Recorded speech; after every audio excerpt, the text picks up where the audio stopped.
With your new Mobile One card, you will be able to do most everything you can do with a physical card. For example, you will be able to access different areas, for instance the doors at our SeaTech facility, by holding your phone up to the sensor and the door will open. Here are some examples with an iPhone and an Android.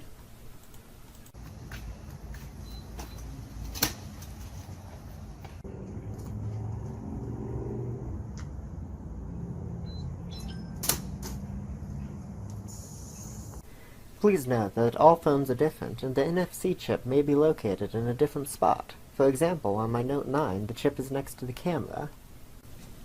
You do not need to open the application on your phone for the credential to work. You should be able to tap your phone at the reader and the credential will be recognized. For Android phones, the screen must be turned on, but it doesn't need to be unlocked. Please allow 30 minutes after being approved so the system can process. You can also show your ID of various local businesses to receive a discount.